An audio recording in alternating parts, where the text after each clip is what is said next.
Rail-Fence cipher is a transposition cipher which comes under symmetric key cryptography. I have already discussed what is symmetric key cryptography, traditional ciphers, and what is transposition cipher. You can watch the videos there. The link is given in the description box. Here I'll discuss only rail-fence cipher. Rail-fence cipher is also referred as zigzag cipher क्योंकि हम जब letters को लिखेंगे तो it will be in the zigzag form. Each letter is written in zigzag pattern. zigzag pattern में लिखते हैं इसलिए zigzag cipher भी इसको हम बोलते हैं. Plain text is written downwards and diagonally. इस तरीके से downwards लिखेंगे diagonally on rails. रेल्स या रोज हम बोल सकते हैं. And then read as row wise means जब हम लिखेंगे तो कॉलम वाइज लिखेंगे और जब रीड करेंगे तो रो वाइज रीड करेंगे and it will be converted into cipher text.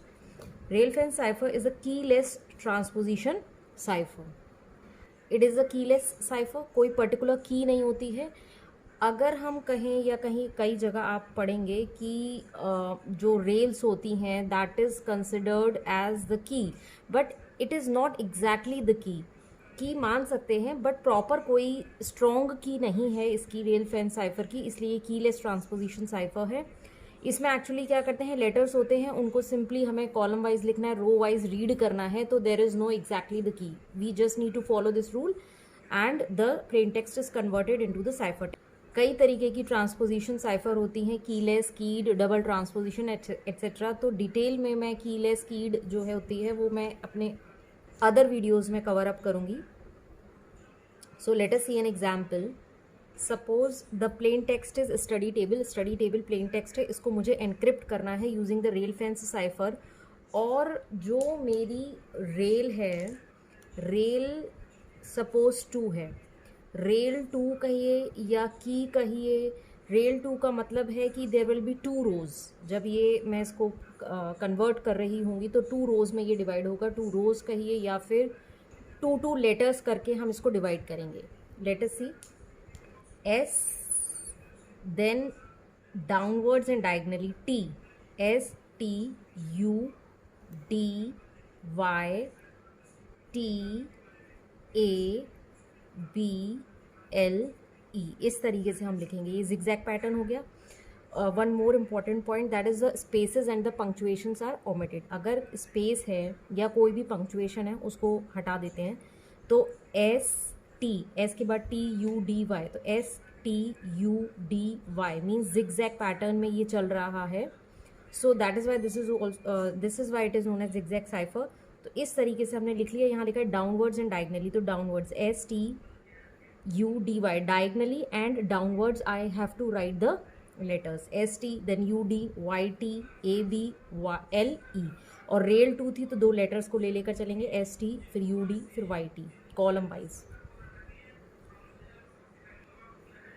तो ये हमने इसको कॉलम वाइज लिख लिया. अब जब हम रीड करेंगे तो रो वाइज करेंगे.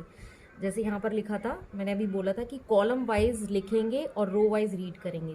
तो S U Y A L, S U Y A L, और सेकेंड रो में रीड करूँगी T D T B E, T D T B E. Now this is my cipher text.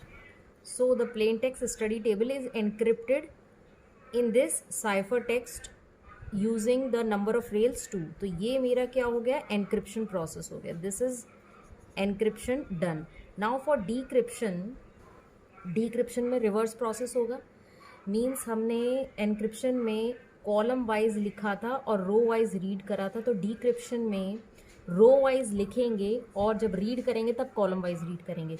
तो जब ये cipher text जो है receiver के पास पहुंचेगा, मतलब बॉब के पास पहुंचेगा, तो बॉब की जो डिक्रिप्टिंग एल्गोरिदम है वो इस टेक्स्ट को डिवाइड करेगी. अब डिवाइड करने के लिए कुछ रूल्स फॉलो करने पड़ते हैं, फॉर्मूला अप्लाई करना पड़ता है.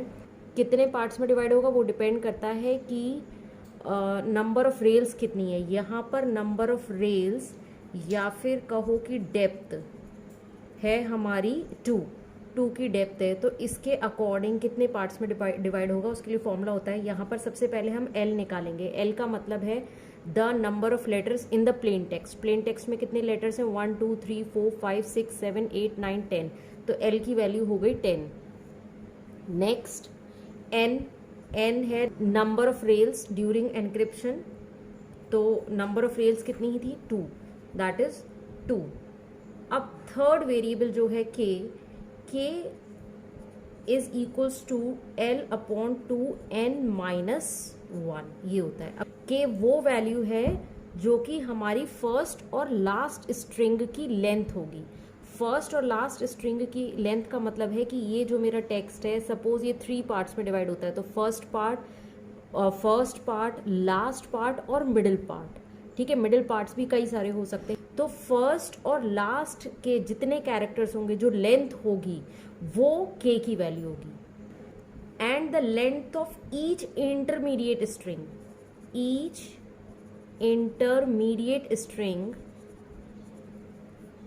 विल बी 2k, और बीच में जितने भी लेटर्स होंगे उसकी वैल्यू होगी 2k. Let us see with an example. l की यहाँ पर हमारी वैल्यू 10 है, that is the number of letters in the plain text. n है हमारा 2, that is rails. k is l upon 2n-1. तो l है k is equals to l, that is 10 divided by 2 into 2-1, which is equals to 10 divided by 2 which is equals to 5. मतलब कि starting के 5 characters और and के 5 characters हमें लेने हैं. तो स्टार्टिंग के 5 कैरेक्टर्स 1 2 3 4 5 और लास्ट के 5 कैरेक्टर्स 1 2 3 4 5. तो इस केस में हमारा जो साइफर टेक्स्ट है वो सिर्फ 2 ही पार्ट्स में डिवाइड हुआ, क्योंकि जो हमारा प्लेन टेक्स्ट है बहुत ही शॉर्ट है. प्लेन टेक्स्ट अगर हमारा ज्यादा होता है तो ये लॉन्ग साइफर टेक्स्ट स्ट्रिंग आएगी, तो उसमें मिडिल स्ट्रिंग भी होगी. उस मिडिल स्ट्रिंग के जो कैरेक्टर्स होंगे वो 2k होंगे. नेक्स्ट वीडियो में मैं नंबर ऑफ रेल्स इंक्रीज करके एक एग्जाम्पल लूंगी, दैट इज रेल्स 3 का एक हम एग्जाम्पल लेकर उसको देखेंगे. खैर, अभी ये k की वैल्यू आ गई 5. अब हमें हर स्ट्रिंग को, यहाँ पर 2 स्ट्रिंग है, दोनों स्ट्रिंग्स को अलग अलग लाइन में लिखना है. और लिखने का ये तरीका है, जो भी फर्स्ट और लास्ट स्ट्रिंग होगी, यहाँ पर 2 ही स्ट्रिंग है तो ये फर्स्ट और लास्ट स्ट्रिंग है, तो मतलब दोनों स्ट्रिंग्स को हम हर लेटर के बाद एक एक स्पेस देकर लिखेंगे. मतलब इस तरीके से S एक स्पेस दी, U YAL YAL, ये एक रो में मैंने स्ट्रिंग लिख ली. अब दूसरी रो में स्ट्रिंग लिखूंगी मैं TDTBE, और एक एक स्पेस देकर TDTBE. यहाँ पर हम एनक्रिप्शन का रिवर्स प्रोसेस फॉलो कर रहे हैं. एनक्रिप्शन ने हमने कॉलम वाइज लिखा था और रो वाइज रीड करा था. तो अभी अभी जस्ट मैंने रो वाइज लिखा, पहली रो लिखी फिर दूसरी रो लिखी, तो रो वाइज मैंने लिखा. अब मैं रीड जब करूँगी, ये मेरा साइफर टेक्स्ट था, this was my cipher text. अब जब मैं प्लेन टेक्स्ट में इसको लिखूंगी तो मैं कॉलम वाइज रीड करूंगी. First column, second column, third column, fourth column, fifth column and so on. From each column I am taking letter. तो STUDY, फिर TABLE. So this is the plain text converted from the cipher text using this formula. ये formula आपको लगाना ज़रूरी है. ये तो बहुत सिंपल एग्जाम्पल है, क्योंकि यहाँ पर रेल जो हमारी डेप्थ थी वो भी 2 थी, और जो L की वैल्यू थी, that is number of characters जो थे, L की वैल्यू वो 2n-1 का मल्टीपल था. मीन्स कि L 10 2 से इजीली डिवाइड हो गया, 5 आ गए कैरेक्टर्स. लेकिन अगर L जो है 2n-1 का मल्टीपल नहीं होता है, तो उस केस में हम कुछ एक्स्ट्रा लेटर्स पैड कर देते हैं प्लेन टेक्स्ट में to make its length a multiple of 2n-1, which I will show you in my next video. उसको ज़रूर देखिएगा, तभी इसका कॉन्सेप्ट क्लियर होगा. अदरवाइज रेल फेंस साइफर का आपको डिक्रिप्शन प्रोसेस अच्छे से समझ में नहीं आएगा. मतलब डेप्थ 3 के साथ जो मैं एग्जाम्पल बताऊंगी उसका लिंक जो है वीडियो का वो डिस्क्रिप्शन बॉक्स में गिवन है और वीडियो के टॉप पर भी गिवन है. You can watch it. Now the crypt analysis of this cipher. Crypt analysis means कि क्या रेल फेंस साइफर को ब्रेक करना पॉसिबल है, या किस तरीके से, क्या इसके प्रोज एंड कॉन्स है. ये साइफर बहुत ही सिंपल है. It can be easily broken. जो ये साइफर है इसको ईजिली ब्रेक कर सकते हैं. First of all it is a keyless transposition cipher. कोई पर्टिकुलर की नहीं है. जो ईव है या अटैकर है उसको सिर्फ ये पता होना चाहिए कि इसको एनक्रिप्शन के लिए रेल फेंस साइफर यूज़ की गई है, तो वो ईजिली थोड़ा सा ब्रूट फोर्स अटैक करके अप्लाई करके कुछ रोज में डिवाइड करके ईजिली आइडेंटिफाई कर सकता है कि प्लेन टेक्स्ट क्या है. तो हम इस साइफर को इजीली ब्रेक कर सकते हैं। लेकिन इस साइफर के साथ हम दूसरी साइफर्स को कंबाइन कर सकते हैं, लाइक सब्स्टिट्यूशन साइफर्स को कंबाइन कर सकते हैं, जिसके कॉम्बिनेशन से ब्रेक करना थोड़ा डिफ़िकल्ट होगा। लेकिन अगर हम सिर्फ ये साइफर यूज़ करेंगे तो ये साइफर काफ़ी वीक है टू एनक्रिप्ट द मैसेजेस।